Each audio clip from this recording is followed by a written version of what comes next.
Ja, goeienaand julle almal. Ek is baie bly dat julle ingeskakel het. Ons het inderdaad 'n baie interessante aand wat vir ons voorlê en ook die gedeeltes wat ons doen is eintlik baie relevant ook vir die tyd waarin ons lewe. Die eerste Bybelstudie van vanaand is dan nou die res van 1 Korintiërs hoofstuk 12. Nou, ek wil 1 Korintiërs hoofstuk 12 vanaand, soos wat julle hier kan sien wat ek kom vir julle wys, wil ek doen aan die hand van die 2020 vertaling. Ek sal weer 'n stuk vir julle vertoon, ek het dit ook vir julle uitgestuur. Ek wil vra dat julle saam met my sal open deur saam met my te bid. Ons Vader wat in die hemel is, dit is 'n groot voorreg om uit die woord uit te kan Bybelstudie doen. Daar is baie boeke geskryf deur al die eeue. Dit is geskryf deur bekende mense, deur indrukwekkende denkers, maar nie een van daardie boeke het die waarde wat die Bybel het nie. Nie een van daardie boeke is vir ons so kosbaar soos u woord nie. En dit is juis u woord wat ons hier bymekaar gebring het, want u woord het vir ons beginsels gegee waar volgens ons lewe en waar volgens ons ook ons lewens wil inrig. Ons bid daarom dat u ons nou sal lei deur die Heilige Gees en dat u sal gee dat die woord vir ons duidelik sal wees, dat ons sal weet wat met ons met die woord doen en ons vra dit van u in die naam van u Seun, ons Here Jesus Christus. Amen. Nou goed, kom ons lees saam 1 Korintiërs, ek moet net daar weer wegkry, daar is hy. 1 Korintiërs hoofstuk 12, die gedeelte oor die baie gawes. Wat die gawes van die Gees betref, broers, wil ek nie hê dat julle onkundig moet wees nie. Julle weet dat, toe julle heidene was, julle dikwels na die stom afgode meegevoer is, op watter manier julle ook al daartoe verlei is. Daarom maak ek aan julle bekend dat niemand wat deur die Gees van God praat, sê Jesus is vervloek nie. En niemand kan sê, Jesus is die Here behalwe deur die Heilige Gees nie. Daar is 'n verskeidenheid genadegawes, maar dit is dieselfde Gees, en daar is 'n verskeidenheid dienste, maar dit is dieselfde Here. En daar is 'n verskeidenheid aktiwiteite, maar dit is dieselfde God wat al hierdie dinge in almal bewerk. Aan elkeen egter word die openbaring van die Gees gegee met die oog op wat bevorderlik is. Aan een word 'n woord van wysheid deur die Gees gegee, aan 'n ander 'n woord van kennis deur dieselfde Gees.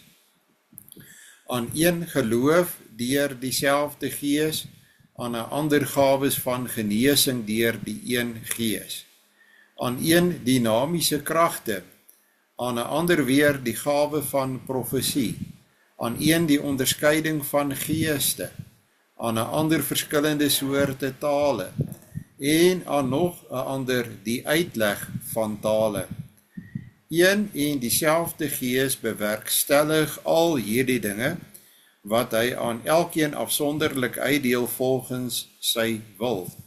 Want soos die liggaam 'n eenheid is, maar uit baie ledemate bestaan, en al die ledemate van die liggaam, alhoewel hulle baie is, een liggaam vorm, so is dit ook met Christus.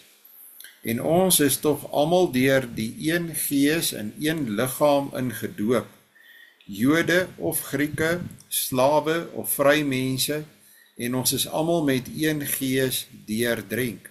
Inderdaad, die liggaam bestaan nie uit een ledemaat nie, maar uit baie. As die voet sou sê, omdat ek nie 'n hand is nie, behoort ek nie aan die liggaam nie, behoort hy daarom nie aan die liggaam nie.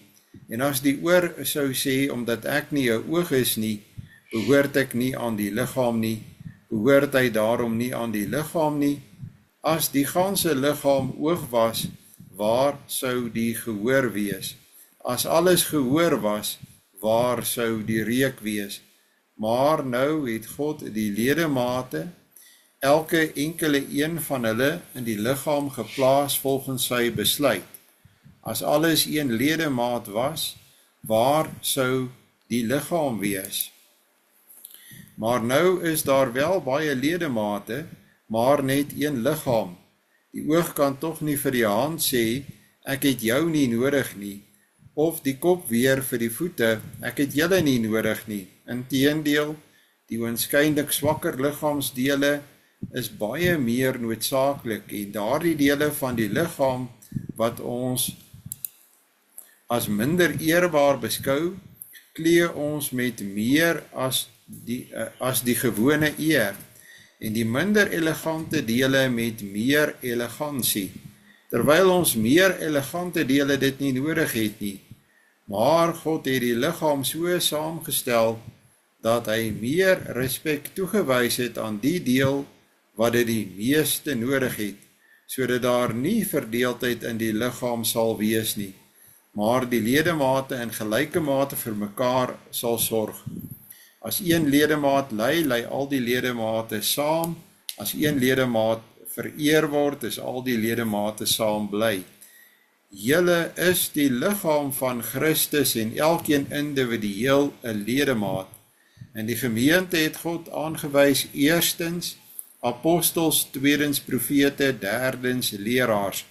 Daarna kragtige vermoëns, sowel as gawes van genesing, vermoëns om te kan help, om te lei en verskillende soorte tale. Is almal dan apostels, is almal dan profete, of almal leraars, het almal miskien kragtige vermoëns, het almal miskien gawes van genesing, spreek almal dan in tale, kan almal dit dalk uitlê, julle lê julle toe op die belangriker genadegawes, maar ek wys julle die heel beste weg. Ek dink, as 'n mens kyk na hierdie gedeelte, moet 'n mens heel eers sê, goed, wat is die betekenis daarvan vir my in die tyd wat ek leef?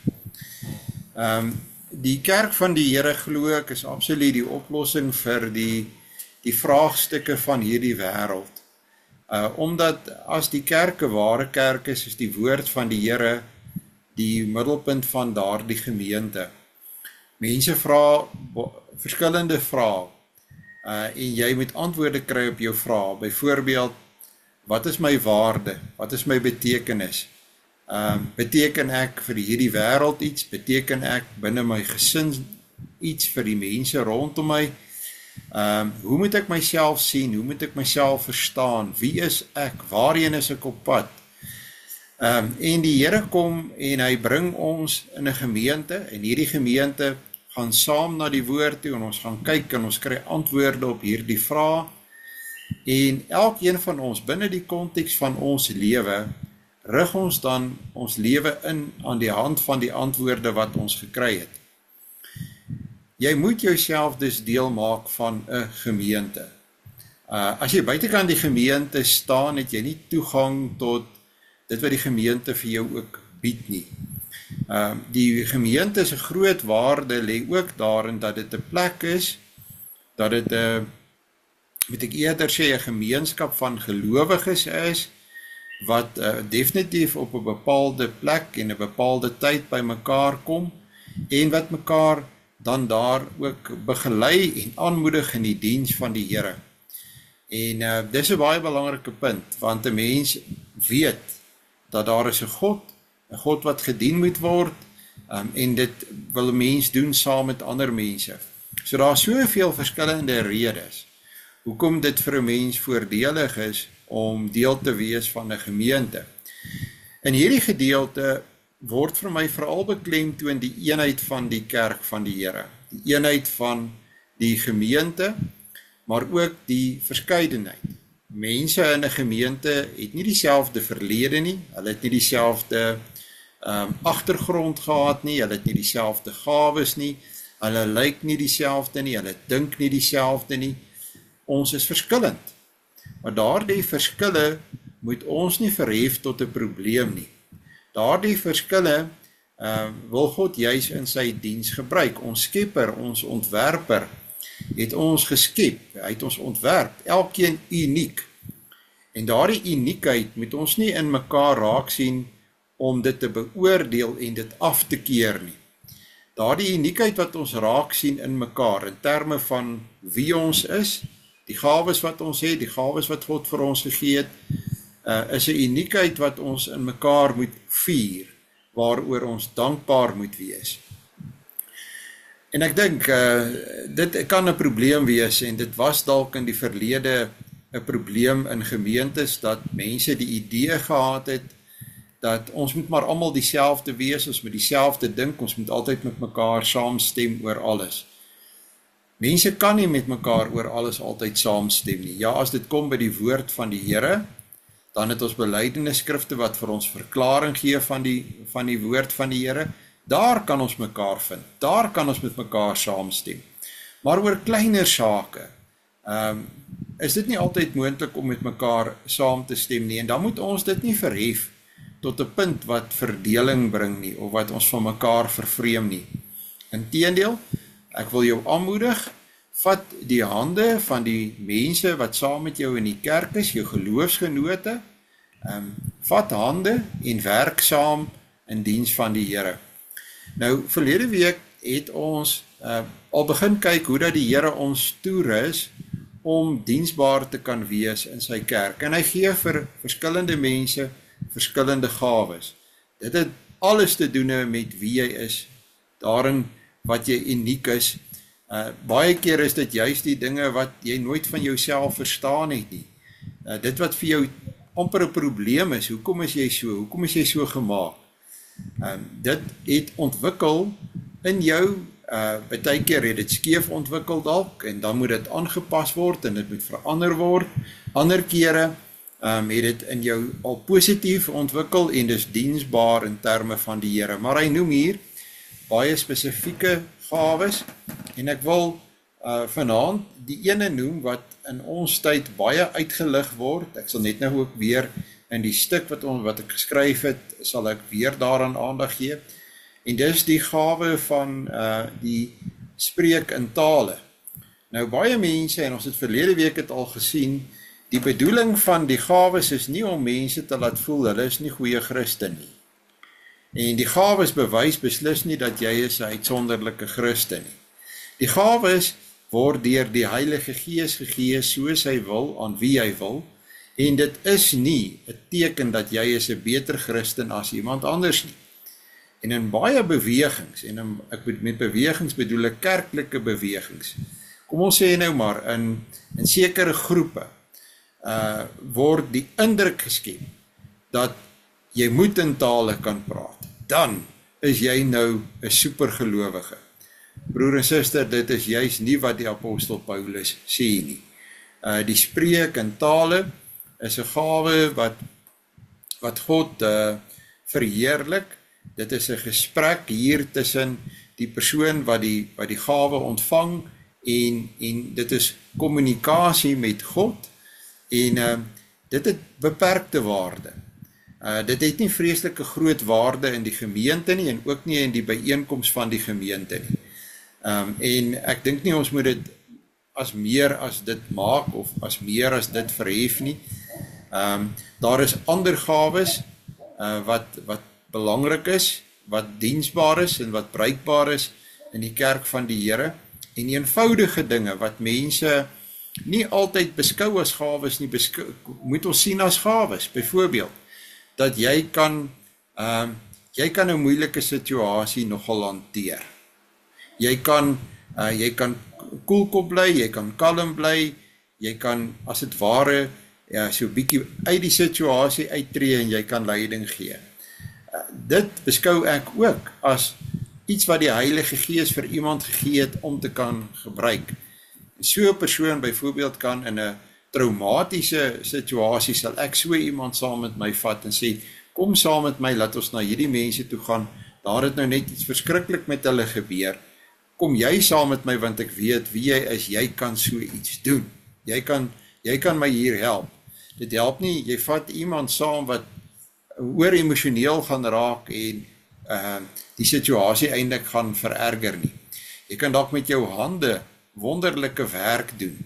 Gebruik dan jou hande in diens van die Here. Die Here gee deur sy Heilige Gees verskillende gawes in sy kerk. Ons moet nie net konsentreer op hierdie gawes wat hier genoem word nie.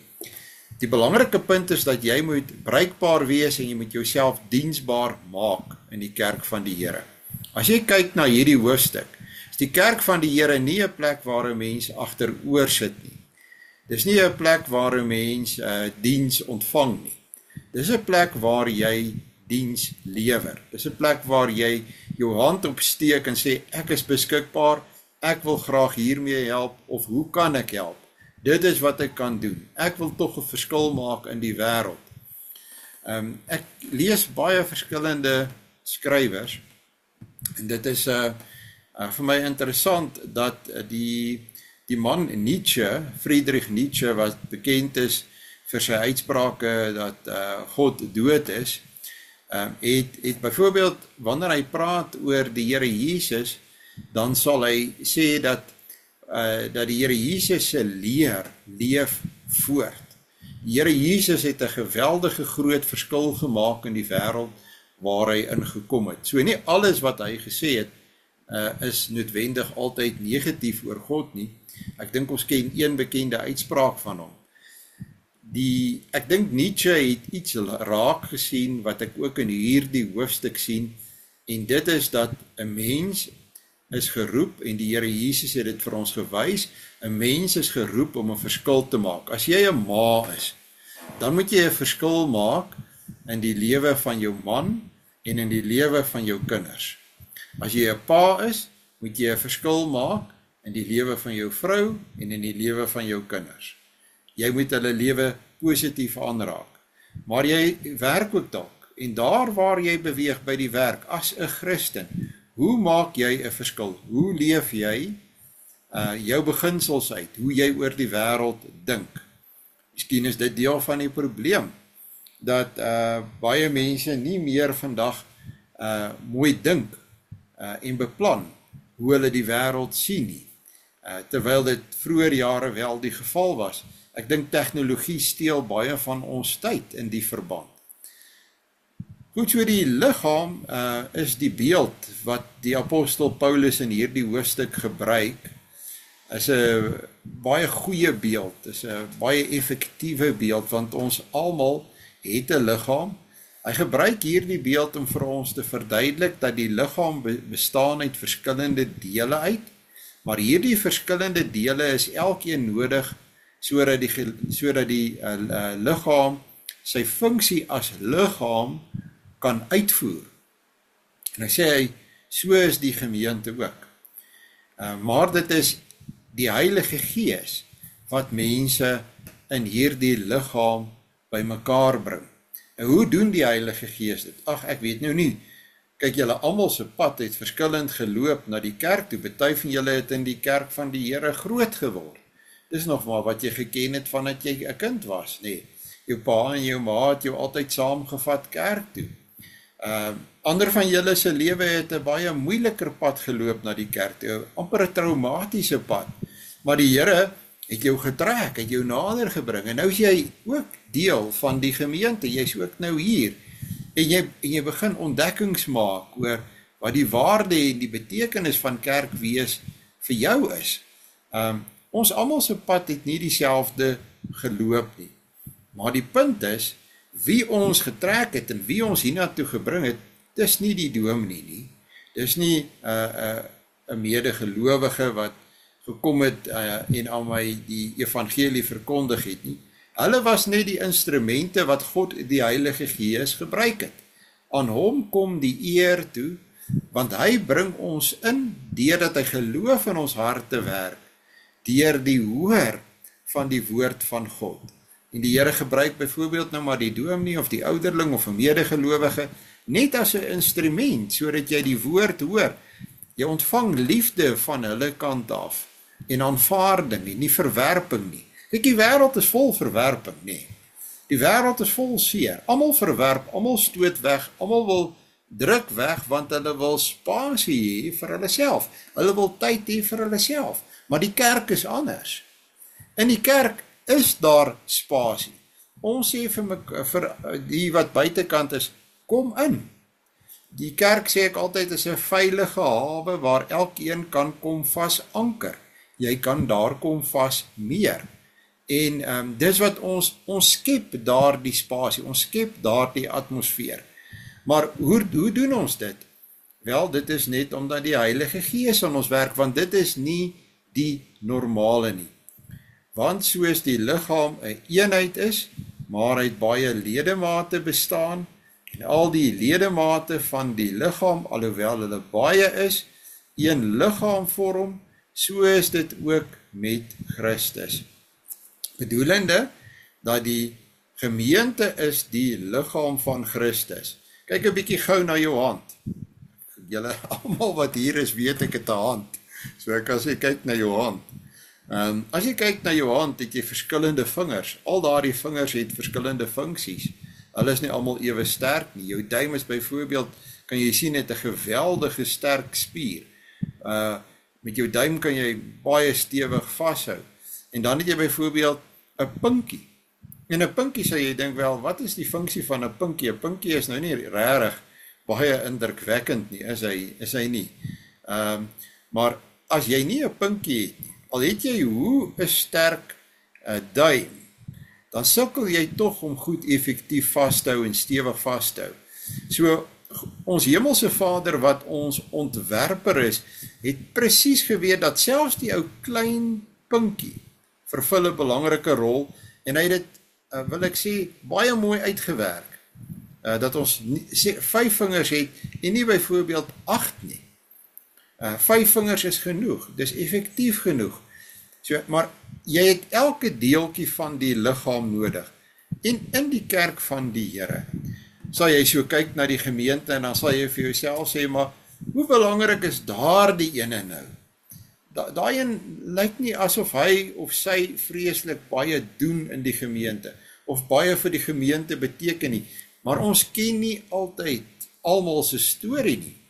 Ons weet nie altyd wat elkeen werklik doen nie. Miskien het ek so 'n bietjie 'n beter oorsig oor waarmee elkeen besig is, en ek glo elkeen het 'n bepaalde bediening in 'n gemeente. Jy sien die bediening van ouderlinge byvoorbeeld in die wyke wat hulle bedien, maar waar jy by die werk kom, daar is wonderlike geleenthede om daar te bedien. Ek vat dat ek van tyd tot tyd, as ek enigstens 'n kans kry, dan praat ek graag met die mense wat vir my werk oor die Here. En wie hy is en wat hy vir ons beteken, en ek probeer uitvind wat gaan in hulle lewe aan en hoe funksioneer hy in hulle lewe. En dit kan elkeen van ons doen. Jy kan vir jou 'n bediening ontwikkel. En ons is tog almal deur die een gees en een liggaam ingedoop. Nou daai beeld van in die liggaam ingedoop, gebruik Paulus maar om te sê die Heilige Gees het ons wederbaar. Kyk, jou lewe mense lewe kan ons maar verskriklik draai loop. Jy kan 'n vreeslike ontwrigte lewe hê, jy kan, kom ons sê nou maar dit reg het, jy kan maar 'n baie slegte lewe geleef het. En wie van ons was nie al daar nie? En dan kom daar 'n totale ommekeer in 'n mens se lewe. 'n Nuwe geboorte, jy word 'n nuwe mens. Jy is heeltemal iemand anderste. Wie het dit gedoen? Het jy 'n besluit daaroor geneem? Het jy dit self gedoen? Nee, God het dit gedoen. God het ons wederbaar deur die werking van die Heilige Gees. Hy het ons lewe omgekeer. Hy het ons ingebring en deel gemaak van die liggaam van Christus. Wil jy deel wees van die liggaam van Christus? Ek wil. Dit is die heiligste liggaam waarvan hy die hoof is. Ek wil, en ten spyte van wie ek is, met baie gebreke, baie swakpunte, het die Heilige Gees dit vir my gedoen. Hy het my ingebring en my deel gemaak van die liggaam van Christus. En dit is vir my wonderlik dat ek nou daarin kan dien. Maar jy moet oopkop hieroor wees. Jy kan nie allerhande beperkings en reëls beginne neerlê van wie mag en wie mag nie deel wees van die gemeente nie. Dis nie my en jou reg nie. God besluit daaroor. God besluit wie bring hy nader. Hy besluit wie roep hy en hoe hy dit doen. Ek en jy het nie daai reg nie. Hy is die hoof. Ons Here Jesus is die hoof van hierdie liggaam. En Paulus sê, dis baie verskillende mense. Hy sê byvoorbeeld, daar is Jode en Grieke, slawe en vry mense. en ons is almal met een gees deurdrink. Dit is dieselfde gees wat in my is. Dis dieselfde gees as wat in jou is. Daarom vind ons mekaar in soveel dinge en op so baie plekke en kan ons saamkom in een gemeente. En daai gees deurdrink ons, hy vul ons heeltemal. Dus wanneer jy iets deurdrink, sal 'n mens sê, hy is sop nat. So deurdrink die Heilige Gees ons almal. Inderdaad, die liggaam bestaan nie uit een ledemaat nie, maar uit baie. Die liggaam van 'n mens is kompleks, geweldig kompleks. Jy het baie dele, jy bestaan uit baie selle uit. Daar is dele van jou liggaam wat 'n mens nie net met die blote oog kan sien nie, want jy het organe wat binne in jou is. Dis alles deel van jou liggaam. Daar's dele van jou wat oënskynlik baie meer belangrik lyk as ander dele. 'n Mens is kompleks. Die ontwerper, die skepper van die mens, ons hemelse Vader, is 'n komplekse denker. Maar wonderlik, met 'n wonderlike wysheid gemaak. Ons ontdek nou nog dinge oor die liggaam van die mens. En ja, daar is baie dinge oor die liggaam van die mens wat ons nog glad nie verstaan nie. Maar ons weet wel, baie selle, baie dele, kan ons veronderstel. Dis nou 'n speletjie waarvan kinders baie sal hou. Ek dink ons as groot mense, ons onthou nog toe ons kinders was, nee. Ons moet tog versigtig wees dat ons nie te volwasse word vir onsself nie. Maar ons veronderstelde voet kan praat. Dis eintlik baie oulik wat Paulus hier doen. Dit wys vir 'n mens ook, die Bybel is alles behalwe vervelig, nee. Ons veronderstel 'n voet kan praat en 'n hand kan praat. Daar is al hierdie dele van die liggaam wat hy hier noem, byvoorbeeld ook die oor wat praat en die oog wat praat. Sien julle dit? Hoe interessant maak die Heilige Gees dit deur die pen van die apostel Paulus. Nou ons veronderstel, so jy moet nou hier jou kreatiewe deel van jou brein gebruik. Ons veronderstel die voet kan praat. Hy sê, hy illustreer nou hier die een beeld van die liggaam is 'n eenheid wat saamwerk. En nou gaan dit hier ook oor die wat 'n bietjie belangriker is en die wat minder belangrik is, nee, want ons weet in die gemeente van Korinthe was daar die wat gedink het, nee jonge, hulle is daarom vreeslik belangrik en hulle het neergesien op die wat hulle geoordeel het minder belangrik is, die wat in tale kan praat dan baie belangriker is, die wat sommer net met hulle hande kan werk. So het hulle geredeneer wat natuurlik totaal en al verkeerd was. Nou die voet sê, as die voet sou sê, jy gebruik nie jou kreatiewe brein, omdat ek nie die hand is nie, behoort ek nie aan die liggaam nie. Hoekom sal die voet dit sê? Wel, die voet is in 'n skoen. So jy sien nie die voet so baie nie, nee. Die voet is in 'n skoen, die voet is toe. En ek weet byvoorbeeld dat baie keer sal mense dink, nee, maar hulle voete is glad nie aantreklik nie. Dis die onaantreklikste deel van hulle ganse liggaam. So dis definitief ook wat Paulus maar hier in gedagte het, hy ken mense, hy self 'n mens, en nou sê hy die voet byvoorbeeld, en ek weet byvoorbeeld hoe belangrik is hande vir 'n mens, nee. Dis nogal interessant, dit is blijkbaar vir vroue baie belangrik, hande en die skoonheid van 'n hand, nee. So, as die voet vir die hand sou sê, en die hand is skynbaar, dink baie mense dan nou 'n mooier deel, omdat ek nie 'n hand is nie, behoort ek nie aan die liggaam nie. Kan die voet dit sê? Kan die voet homself, as het ware, distansieer van die liggaam? Homself, as het ware, amputeer, en net daar een kant gaan lê, en dan bly hy lewend op sy eie. Nee, asof die voet 'n hart het, wat bly bloedpomp na die voet toe, en die tone kan bly roer. Mens kan jou dit so 'n bietjie voorstel, maar ons almal weet, dit is absurd. Dit kan nie gebeur nie. Selfs al is ons, hoe kreatief in ons denke hier, besef ons maar, dit gaan nie gebeur, dit gaan nie werk nie. Enige iets wat van die liggaam afgesny word, gaan doodgaan, want daar is nie meer suurstofryke bloed wat soontoe kan vloei nie.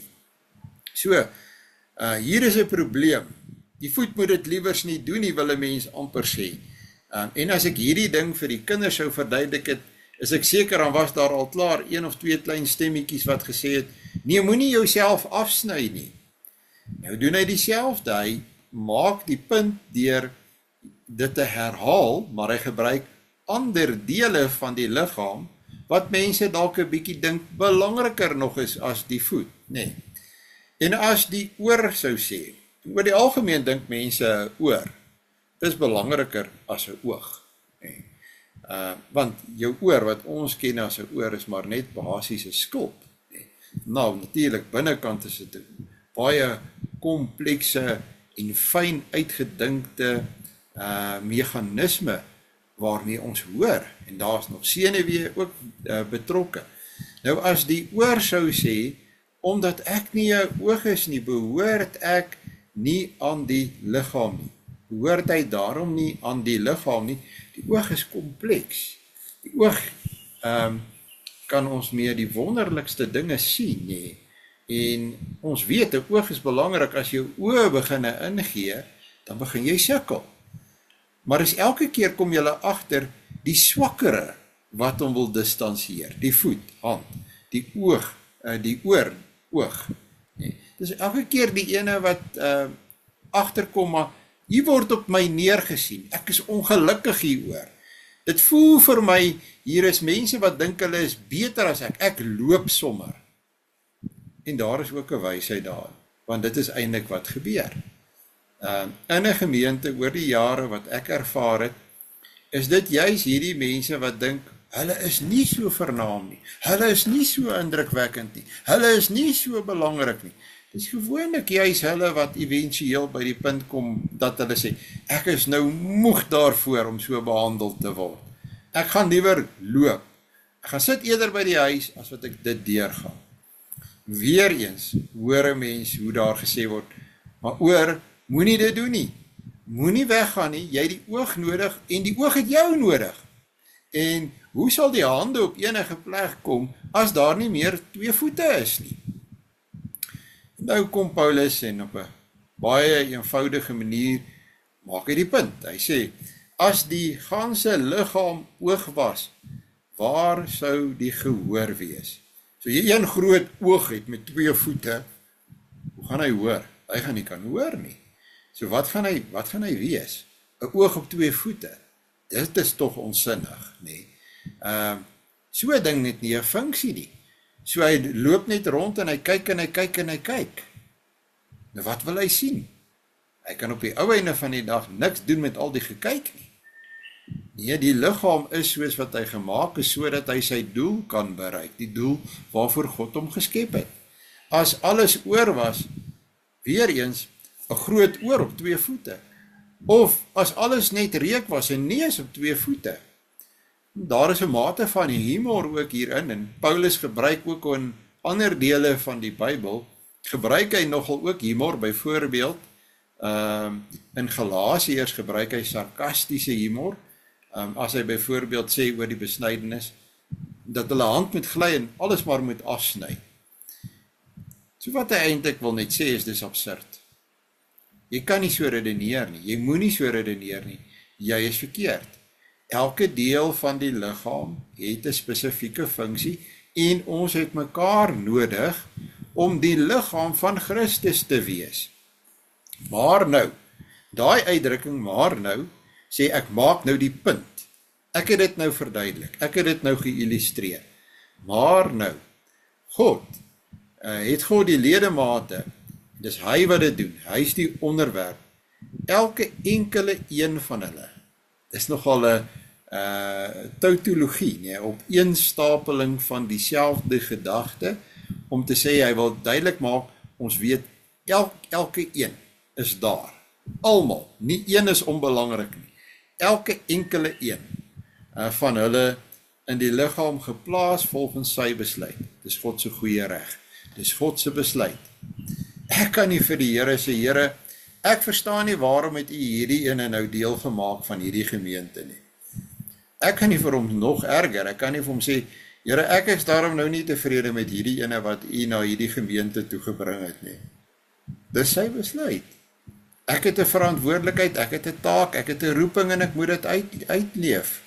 Mense sal baie keer sê, ag nee, Dominee, moet daai ene nou regtig by ons wees? Hoekom kan hulle nie net byvoorbeeld na 'n naburige gemeente toe ry nie? Wel, jy's verkeerd nie. Jy's heeltemal verkeerd. Ons kan glad nie op daai pad begin gaan nie. Die Here het besluit. Die Here wil dit so hê. En hy is God, die Almagtige. En daarom berus ons daarby. En ek is die eerste een wat jou gaan vermaan en jou gaan aanspreek en gaan sê, nee, my broer, nee, my suster, die Here neem besluite in sy kerk. En ons val daarby in, veral op hierdie punt.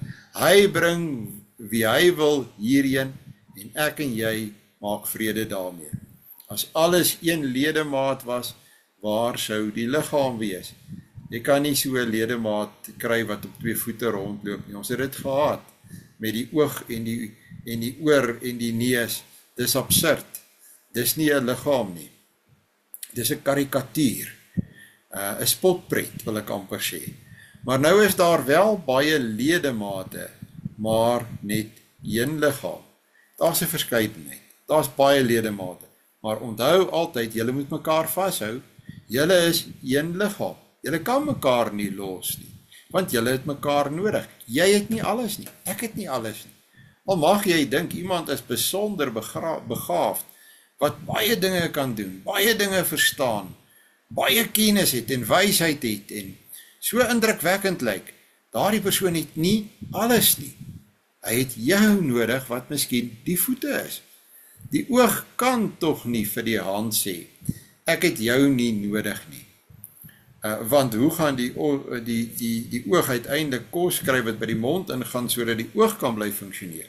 Of die kop weer vir die voete, ek het julle nie nodig nie. Inteendeel, die oënskynlik swakker liggaamsdele is baie meer noodsaaklik.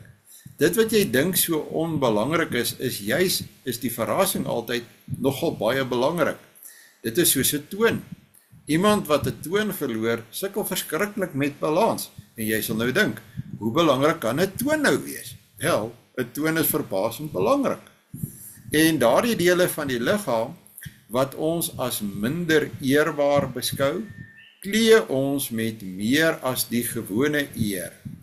Ek vind nogal dat jy kan, as jy bietjie kyk na mense, en jy analiseer hulle as jy tyd het, en jy kan kyk na hulle uitrustings, dan daar waar hulle duidelik baie tyd gespandeer het, en daar waar hulle, as het ware amper wil ek sê, 'n fokus geplaas het, of daar naby, is die plek waar hulle voel, dat hulle onaansienlikste deel is, en hulle probeer dit beter te laat lyk. En nou is die versoeking baie groot om te sê, die meeste man sal dalk sê, nou verstaan ek grimering, maar ek het dit nie eintlik gesê nie.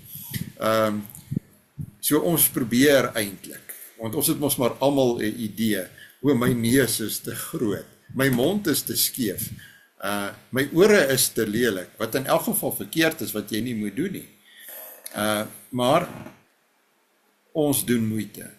Ons probeer daar die minder elegante dele, miskien juist soos die voet, want oor die algemeen wat ek agtergekom het oor die jare, is dat skoene is vir baie mense, mans en vrouens, baie belangrik. Miskien is dit vir die meeste mense 'n onelegante deel van die liggaam, en daarom spandeer hulle soveel moeite en het hulle so baie skoene, want hulle probeer dit meer elegant laat lyk. Terwyl ons meer elegante dele dit nie nodig het nie. Byvoorbeeld op die nek. Miskien dink ons die nek is meer elegant. Maar God het die liggaam so saamgestel, dat hy meer respek toegewys het, aan die deel wat dit die meeste nodig het. Maar die ledemate in gelyke mate vir mekaar sal sorg.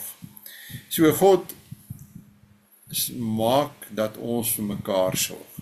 Hy bring ons by mekaar sodat ons na mekaar sal kyk en vir mekaar sal omgee en dat ons in liefde teenoor mekaar sal lewe. En die uitdaging is, al hou jy nie van iemand so baie nie, al het jylle 'n tipe van 'n botsende persoonlikhede, al het jylle 'n slegte geskiedenis, dit verander nie die verantwoordelikheid wat ons teenoor mekaar het, om mekaar te sien as mense, nie net as jou naaste nie, maar as 'n medegelowige, en 'n medegelowige ontvang sorg en liefde en omgee, en jy maak jouself ook betrokke by 'n medegelowige. So dit is 'n groot verantwoordelikheid wat ons vir mekaar het in die gemeente. Nou net 'n goue woord hieroor. Party mense dink hierdie verantwoordelikheid is die verantwoordelikheid van die predikant en van die ouderlinge en van die diakens. En dit is nie die lidmate se verantwoordelikheid nie. Nee, dit is juist die ledemate moet vir mekaar sorg, moet vir mekaar in gelyke mate sorg. Dit is nie die verantwoordelikheid van die predikant, van die ouderling en van die diakens, of net hulle nie. Ons moet heeltemal wegkom van daardie gemeentemodel, van daardie kerkmodel. Dis baie verouderd, dis nie net verouderd nie, dis dodelik gevaarlik vir die kerk. Dit maak 'n kerk 'n domineeskerk, dit maak 'n kerk 'n koue kerk, dit vorm klieks en dit vernietig uiteindelik 'n gemeente. En ons sien dit, ons weet dit, en ons probeer hierdie boodskap by lidmate uitkry, maar baie mense hoor dit nie en wil dit nie hoor nie. Hulle wil nog met die ou model werk van die dominee met die swart pak wat gedurig omkom en hulle tevrede hou en spring en rondhardloop en almal probeer tevrede hou. Dit is die passasiersskip, dit is die busmodel. Klim op die bus, die dominee moet sorg dat ons in die hemel kom. Ons moet wegkom van hom af, dit vernietig 'n gemeente. Julle is die liggaam van Christus, want God het ons geskep na sy beeld, hy het ons as mense geskep. Wat doen jy met 'n liggaam? Jy leef met 'n liggaam. So jy moet met die liggaam wat God vir jou gegee het, gaan leef en gaan leef tot sy eer. Julle is die liggaam van Christus en elkeen individueel 'n ledemaat. So jy is nog steeds ook individueel 'n ledemaat.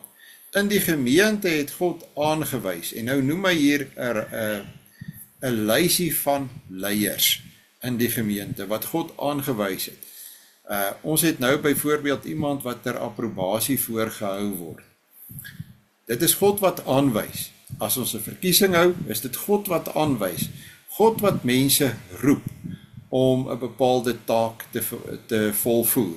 Net soos wat hy 'n sekere dominee roep na 'n sekere plek toe om daar te dien. Dis God wat roep. In die gemeente het God aangewys. Eerstens apostels. Die apostels het ons nie meer vandag nie. Dit was die uitgestuurdes, apostelos, die Griekse woord.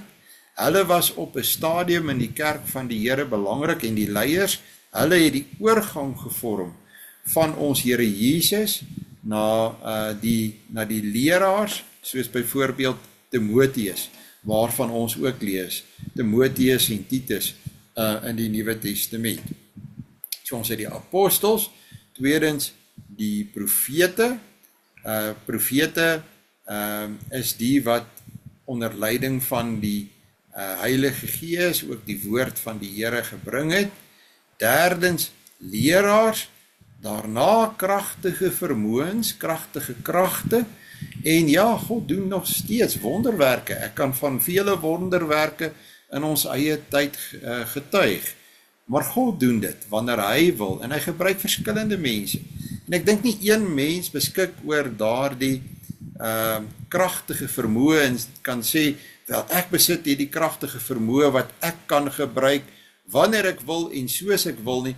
Daardie kragtige vermoë is altyd aan God gekoppel en hy gebruik dit waar hy wil, soos hy wil in die kerk van die Here en ook daar buite. Daarna kragtige vermoëns sowel as gawes van genesing. Ja, dit sien ek nogal gereeld. Nie net omdat ek vir mense bid nie, maar baie mense bid baie keer vir iemand.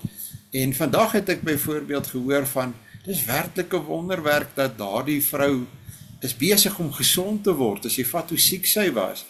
Die Here werk genesend, en ja, baie mense het vir haar gebid, en ja, dis die gawe van genesing, vermoëns om te kan help, soos wat die leviete, die priesters gehelp het. Jy het die vermoë om na iemand toe te gaan en dood eenvoudig te kan sê, kan ek jou hiermee help? Kan ek dit vir jou doen? Nie almal kan dit doen nie. Jy kan dit miskien doen. Jy het miskien daai gawe. Jy het miskien die vermoë om so na iemand toe te kom sonder dat hulle voel, ag, hierdie ene probeer nou snaaks wees, of hierdie ene sien eintlik op my neer, ek dink ek kan myself nie help nie. Maar baie mense kan ons na mense toe gaan en hulle kry dit reg dat daardie mense aanvaar by hulle hulp. Dan is jy miskien iemand wat die vermoë het om te kan help, om te kan lei en verskillende soorte tale. Miskien het jy 'n goeie taalvermoë ook. Ek dink nie dit gaan net hier oor vreemde klanke en vreemde tale nie, maar jy het die vermoë om miskien Sotho te kan praat. Ek het gisteraand iemand gehad wat vir my gesê het, hy het die vermoë om Sotho te kan praat, en hy het dit relatief maklik geleer. Dit kan jy baie bruikbaar gebruik in die kerk van die Here. Is almal dan apostels, is almal dan profete, of almal leraars, het almal miskien kragtige vermoëns, en die antwoord is nee, niemand het dit alles nie. Niemand het dit alles nie. Het almal miskien gawes van genesing, spreek almal dalk in tale, kan almal dit uitlê? Nee, almal het dit nie. Daar is nie een mens wat dit alles het nie, want God gee vir verskillende mense verskillende dinge. En daarom kan ons nie teenoor mekaar verhef nie, maar moet ons werklik nederig wees. Julle lê julle toe op die belangriker genadegawes, maar ek wys julle die heel beste weg. Nou, wat is die heel beste weg? Ons kom nou na 1 Korintiërs hoofstuk 13 toe, die hoofstuk oor die liefde, en dit is eintlik waarop ons moet konsentreer. Dis waarby hierdie gawes ons uiteindelik ook dan uitbring. Goed, ek het die stuk uitgestuur, ek oordeel dat julle kan dit self 'n bietjie gaan bylees as jy wil. Ek dink dat jy kan jou tyd vat en lees en verdiep jou 'n bietjie meer hierin. Is daar enige vrae of opmerkings wat julle miskien wil maak oor 1 Korintiërs hoofstuk 12? Jy kan maar net unmute, en of jy kan van die chat funksie hierbo gebruik maak, as jy wil. Ek gee nooit so vreeslik baie tyd nie, want ek dink jy sou geweet het as jy iets wou geweet het, of iets wou gesê het. Goed, kom ons sluit hierdie Bybelstudie af met 'n gebed. Ons barmhartige God en Vader, baie dankie vir ons gemeente. Dankie dat ons ook kan inskakel by hierdie Bybelstudie. Ons vorm in 'n sekere sin nou weer 'n ander groep binne ons gemeente, wat ook mense van verskillende ander gemeentes weer insluit. Ons is baie dankbaar vir die geleentheid om as gelowiges so saam te kan wees. En ons bid, Here, gee vir ons gawes waarmee ons in hierdie wêreld 'n groot verskil vir U sal maak, om U te verheerlik. Dit vra ons van U in die naam van U Seun, ons Here Jesus Christus. Amen. Goed, baie dankie dat julle ingeskakel het. Ons volgende Bybelstudie begin so oor 10 minute van nou af. En ja, miskien skakel van julle ook daarin. Julle is baie welkom. Goed gaan en groete daar by julle huise.